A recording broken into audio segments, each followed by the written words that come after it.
do, by the way. But on the heels of yesterday's show where we laid out the agenda for the week, telling you what a great and very full week we have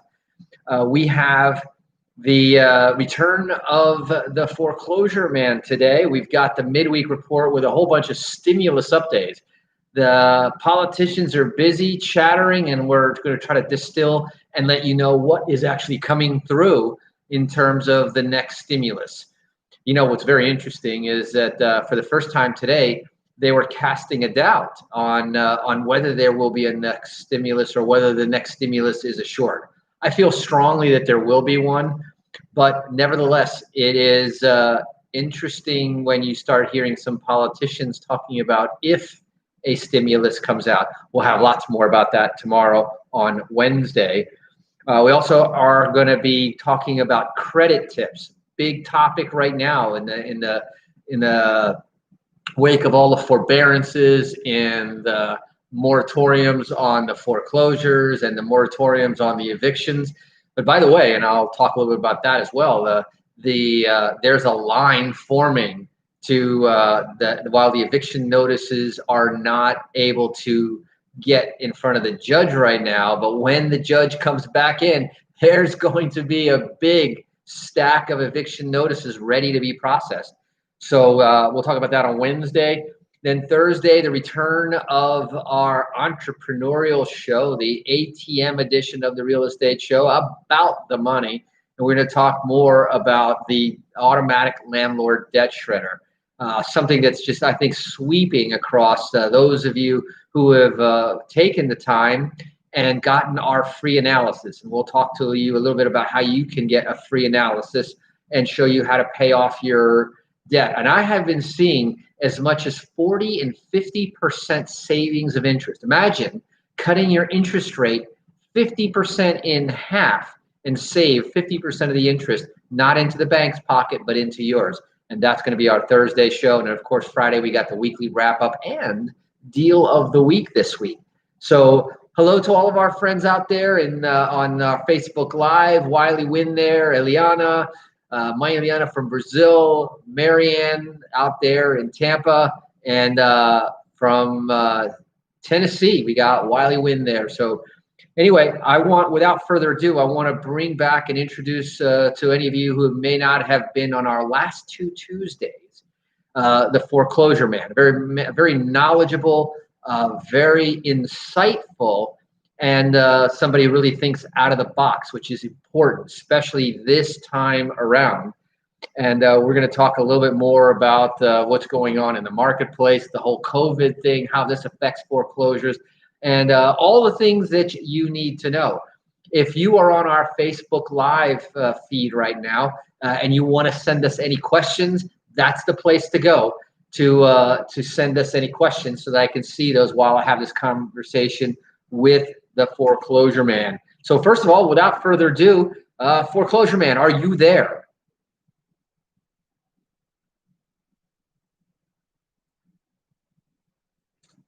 It's happened. It's here. So keep you on the edge of your seat there. You know, every week it seems like, 7 days go by, but so much happens in those 7 days. We're looking at a constantly changing landscape out there. So one of the questions that I've been asked, and a lot of people want to know, is in terms of your view out there, what's happening right now due to COVID from your perspective?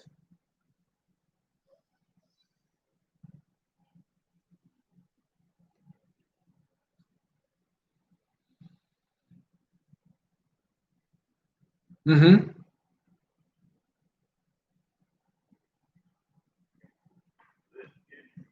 Foreclosures and the advance before foreclosures happened. I predicted this all to happen in 2003, 17 years ago. Everyone laughed at me. I will make a comment, and I hope I don't chase your audience away, Eric. No, they're loyal. You can't chase them away that easy. Okay. All right. Well, careful. I'm going to say some things that are way out of the box. COVID, the foreclosure crisis of 2007 forward, and 9/11 are all connected. They go to Building 7 and Solomon Brothers, who basically created the subprime mortgage-backed security and the credit default swap. There's all an intimate relationship between them. And the uneasiness that we all feel today about something that's happening we can't quite explain, but we know something's going on, is directly related to those statements I just made. Now, I'm finished with that subject because I have years and years of research in it. And I now can connect COVID to 9/11 and to the subprime mortgage-backed security and to the epidemic of foreclosures and the foreclosures that are about to happen, which is a major impact on our monetary system, which is really the target small group of people that are manipulating let's say, creating the bonds of our life. Now, let's go back to COVID, other questions you may have around COVID. I'll leave that to be digested by your audience. Yeah, those are some pretty heavy statements there, Foreclosure Man, and I'm sure you wouldn't say them if they didn't have some basis. Foreclosures, COVID, and 9/11 connected. That's heavy stuff. So intimately, and you got to include Building 7. Building 7 was the third skyscraper people don't even realize came down at 5:21 p.m. on 9/11 with nothing hitting the building. It was a football field north of Tower 1. But Solomon Brothers rigged the bid to the Federal Reserve debt for almost 75, 85 years, and was one of the reasons for 9/11, not just one of the causes, not one of the results of 9/11. But again, I promised I would not go back into that. I'll leave these little tidbits out there and let your audience, if you have questions, they have questions, they can come back to you and you can provide them to me for next week. Okay. So we'll kind of put those questions. Let's accumulate those questions about that, because that could take up an entire show all by itself. But I want to take a look a little bit. What's that? It could take up a month, Joe. What I do want to talk about, though, is that what do you believe is going to happen due to COVID and mortgage foreclosures? Because there's a lot of speculation going on in the marketplace right now. Some people feel it's going to be this huge tsunami of foreclosures. Some people think it's not even going to be that big of a deal. What do you think? I think it's premature. I don't think we can predict. And the reason being is we don't know what the bank's reaction will be. The federal government has some control over how banks will deal with delinquent payments or payments not made, not just delinquent, but just missed.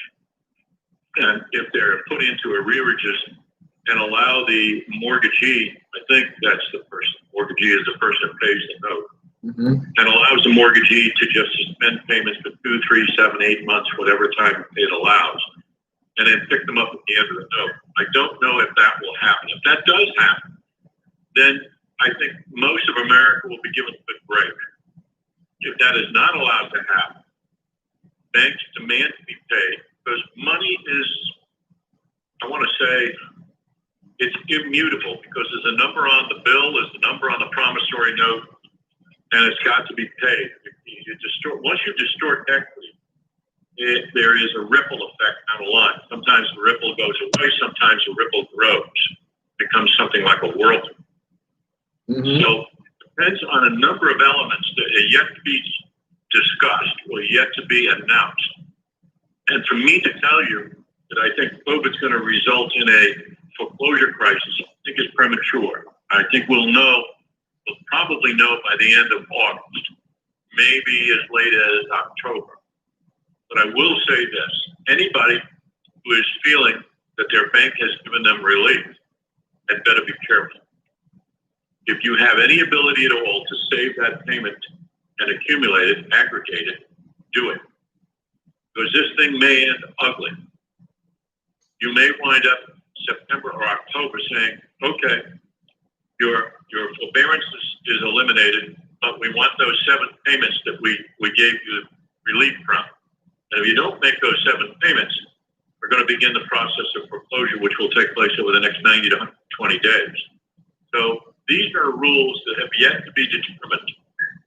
And I'm not so sure who will determine these rules, whether it will be the big industry itself, or it will be input from the federal government using Title 12, which is the banking title, our federal laws.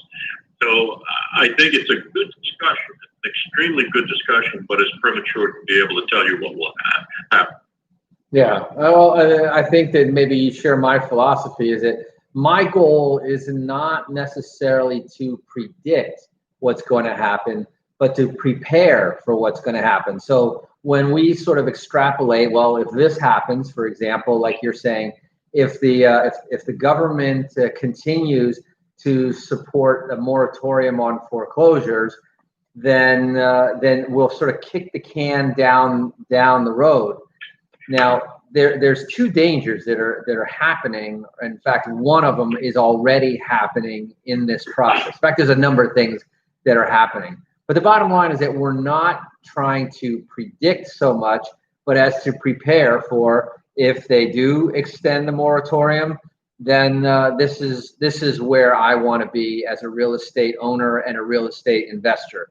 If they don't extend the moratorium, this is where I want to be and how I want to prepare myself. And so now on that, there's also a two-sided coin. You know, if I am the person that I would say before the economy went into COVID lockdown and before the economy took its first, initial drop, if while we were in this strong economy, if I was sort of teetering on in my finances anyway. In other words, I was strapped to the limit, maybe even on the verge of having some problems then. I think this is going to wash that person out sooner or later. I agree. So, that person, yeah, go ahead. That person will be multiplied into the hundreds of thousands. There won't be 10 or 20 or 50,000. You will have people into the hundreds of thousands because all too much of America today lives week to week, month to month on a paycheck. And without the cushion that's required to prepare for this, they're in trouble. Right. And, and you can get into all kinds of conversation of whether they're trying to create that dependence or whether we already had that dependence and now we're shifting it on to the government. That is where I think, a lot of people put themselves into a very, very dangerous place. Number one, financially, but I think even from the outlook, I have a very strong place in my heart for entrepreneurialism, for capitalism. And, I want people to be independent. I want them to be financially independent, and getting into the habit of depending on all of these events to take place just to make it is a terribly dangerous place to be. I couldn't agree more, but there's an element here that we're not discussing and we're gingerly walking around, chatting around with it. And it gets to be dangerous. We live in an environment today that is more politically charged than ever in the history of our nation, at least in our lives. Mm-hmm. I don't know what it was like in the 1800s. But I've got to say what I'm going to say next. Now, I have to tell you that I am not a voter. I'm an old bird, as I say to people. I'm going to be 80 on my next birthday.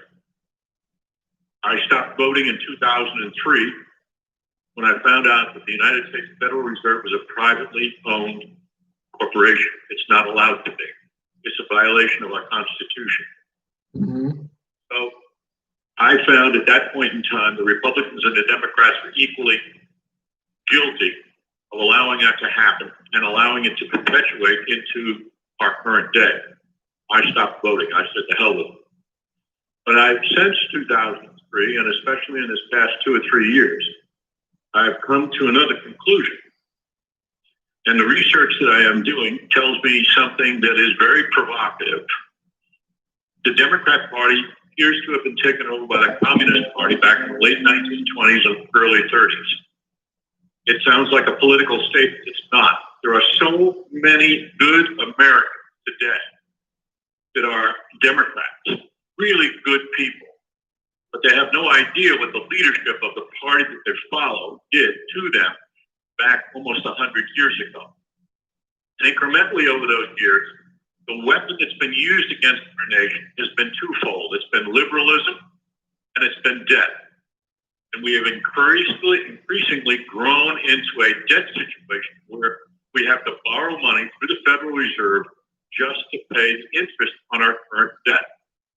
The trillions of dollars that have been spent to survive this COVID issue has created a monster. And there's only one person, one group of people, I should say, out there that will benefit from it. They're sitting there slowly and slyly watching this man, who we can find easy to hate because he has such poor social graces, but he makes great decisions. They're waiting for him to fail.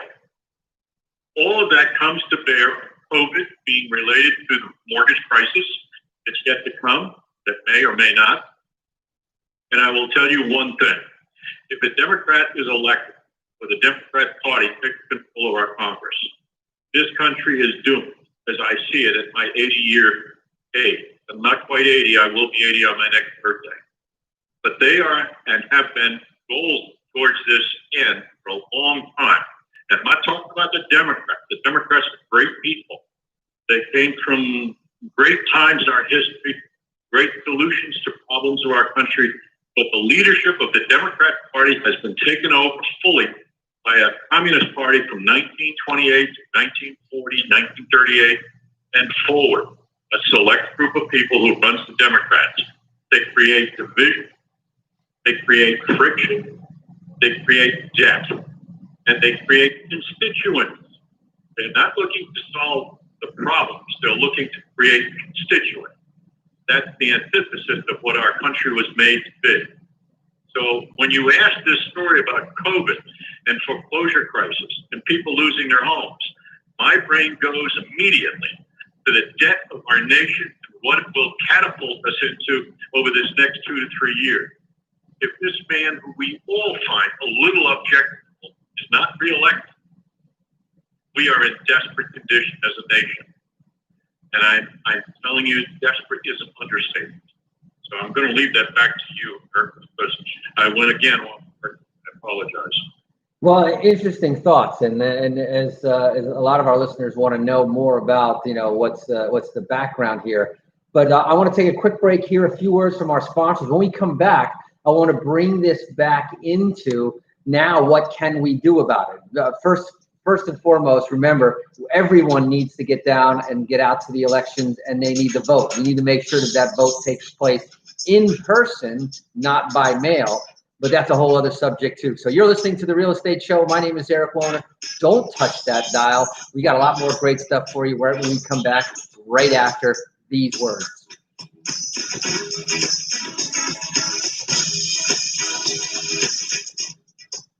Hey listeners, listen to any real estate investing guru and they'll tell you to get a team of virtual assistants to handle all your back office and administrative tasks. I'm going to go ahead and turn that down for a second while I'm talking to the folks on our Facebook Live. Hey, Michael, I see Michael's from California is out there. Simone from Boca Raton.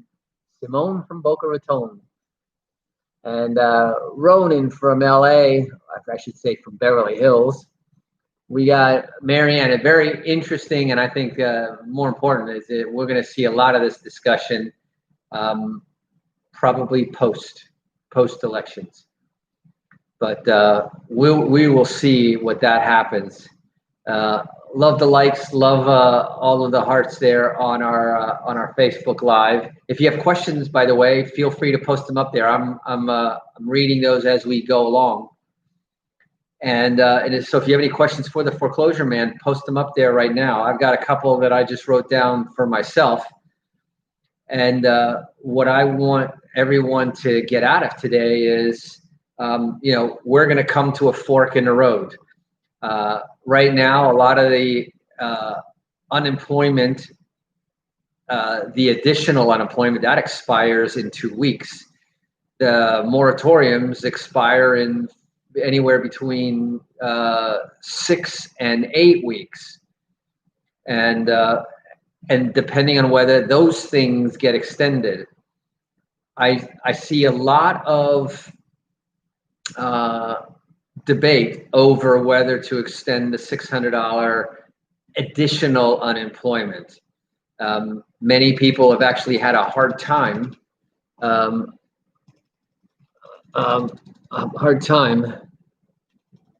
Let's see here. Hang on one quick second here.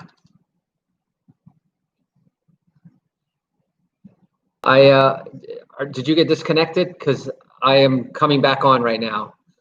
Make sure that you're on the radio.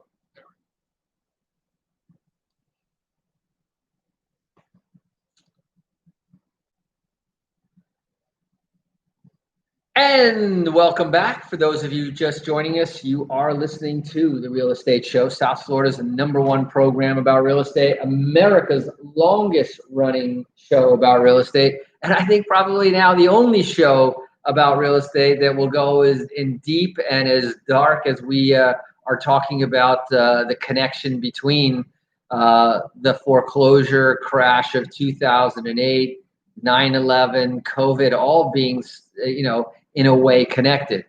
So what was I going to say? First of all, I want to make sure, did I lose my connection with the foreclosure man?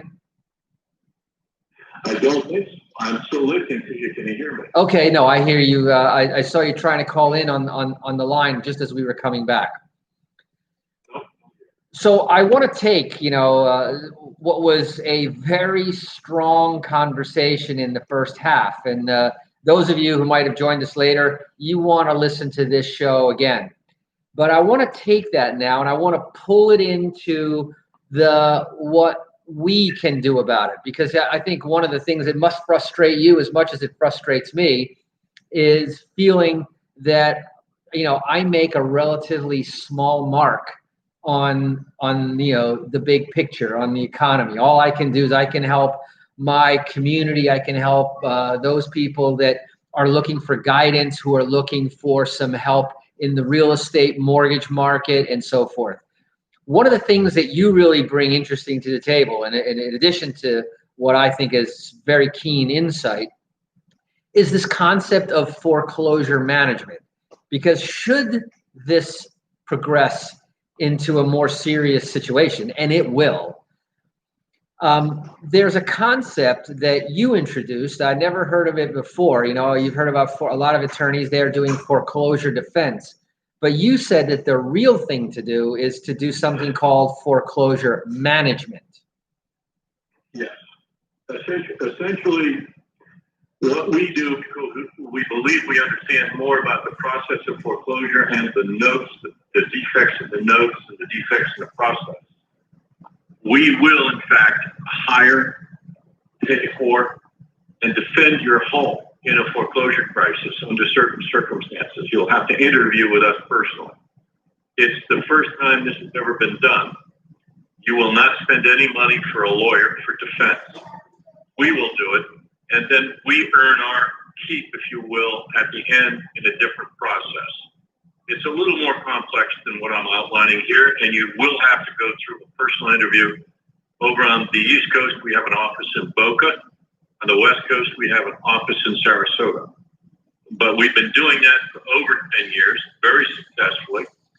And not invincible. We're definitely not infallible or invincible. But we have a long list of very satisfied clients.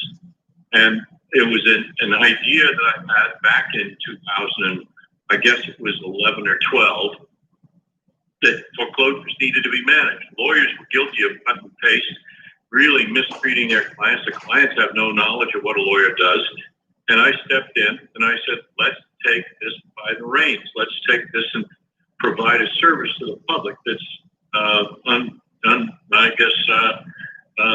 I'm looking for a word. My age, occasionally words leave me, but unduplicatable.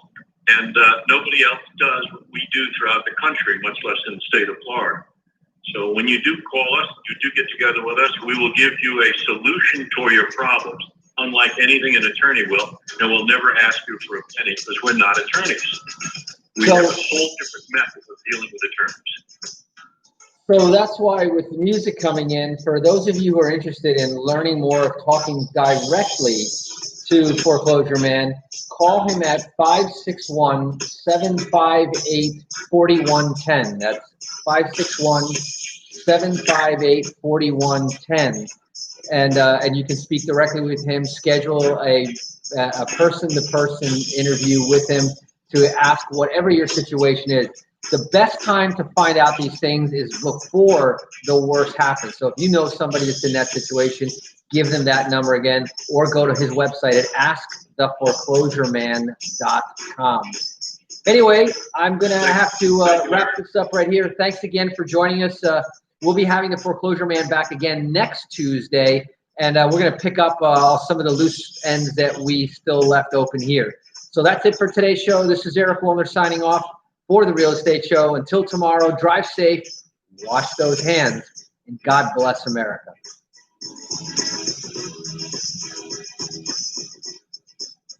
Thanks for listening to. So anyway, I wrapped that up there. Any other questions on our live pages? Thanks for that comment, Brian. Yep, looks like we got that part worked out. And want to make sure that, in fact, I'm going to have to grab this. That's the Foreclosure Man calling me on the back line. So thanks again. We'll see you again tomorrow. And let's go here. And let's go here. One quick second before you get on. Thanks again, everybody. And that's that.